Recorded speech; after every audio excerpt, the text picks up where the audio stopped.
Баршаңызға сәлем. Бүгін мына интерьерлік визуализация сабағын бастаймыз. Есімім Алпамыс. Америкалық классика стиліндегі мына гардеробтың визуализациясын істейтін боламыз. Бұл сабақ барысы бірнеше бөлімнен тұратын болады. Біріншісінен бастап соңына дейін қарап шықсаңыз, күніне 1 сағаттан отырып, мұны сол 2-3 күннің ішінде бітіріп тастауға болады. Сабақ біткеннен кейін осындай сападағы жұмысты аласыз портфолиоңызға. Бір жақсы жері, сабақ өте оңай форматта өтеді, яғни көп нәрселерді бүйтіп күрделі моделингпен, болмаса күрделі жарық схемалармен, болмаса жаңағыдай күрделі материалдармен жұмыс жасамаймыз. Барынша жеңіл қылып өткізуге тырысамын. Себебі бұл 3ds Max'та алғашқы қадамын жасап жатқан адамдарға арналған курс. Курсты басынан аяқ өткеннен кейін мамандыққа деген, осы профессияға деген жаңа бір шабытыңыз оянады деген сенімдемін. Ал онда бастайық. Бүгін бірінші тақырып автокадта бөлменің контурын сызып алуымыз керек. Бұл алдында жасалынған проект. Мына бірінші этаж толығымен жасағанмын. Соның осы бір кішкене ғана бөлмесінің мысалында осы визуализацияны жасайтын боламыз. Алдымен автокадты басып, осы планировканы ашқаннан кейін бізге жаңа слой жасау керек. Ол жаңа слойды жасау үшін свойство слойға кіреміз. Мына жерде жаңа слойды ашамыз. Оның атын кез келген атап берсек болады. Мен ол дей салайын. Түсін қызыл түске, ал вес линь 30-ға қойсақ болады. Және мына осы өзіміз жасаған слойдың жанына 2 рет басып, галочка қойып активировать етеміз, X-ті басып жабамыз. Енді бізде мынау слой активированный болып тұрады, осылай мына жерде көрініп.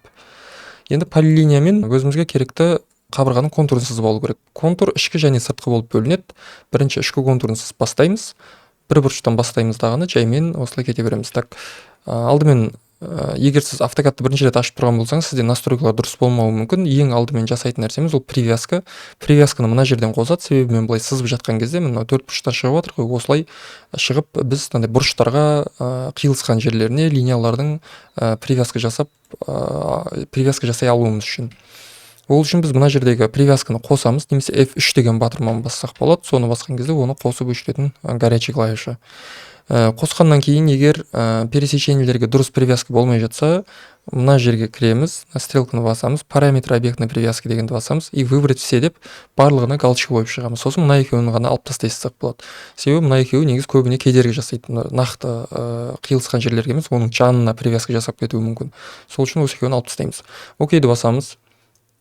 Полилинияны аламыз, және мына бұрыштан бастап жаймен сыза береміз. Менікі сияқты 90 градусқа келген кезде 90 градуспен ғана жылжығанын қаласаңыздар, мына жерде нені қосып қоюға болады. Немесе тек ортогоналды, яғни осылай қиғаш сызық сызылмайтын болады. Тек оңға, солға, немесе үстіге, астыға ғана сыза аламыз. Бізге осы режимде жұмыс жасаған дұрыс негізі, өйткені бізде қиғаш сызық жоқ.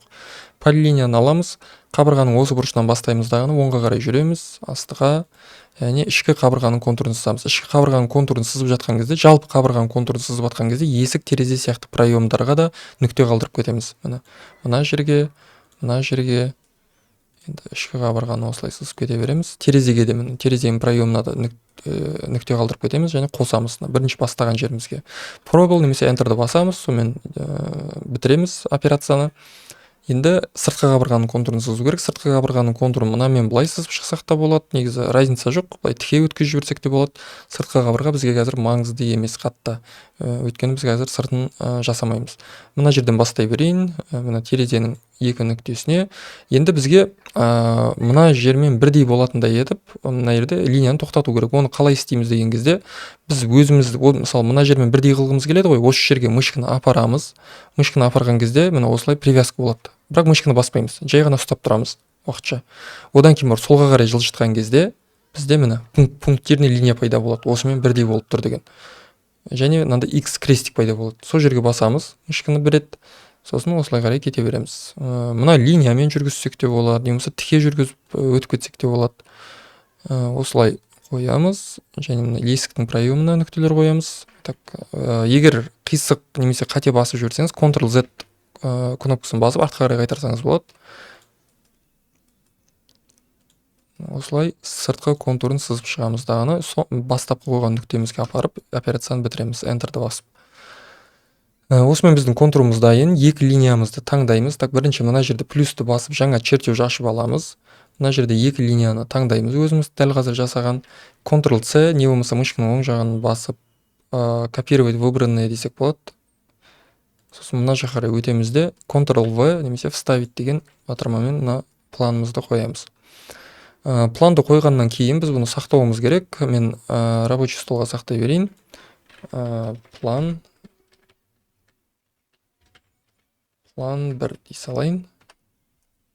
Енді бізге 3ds Max'ты ашу керек.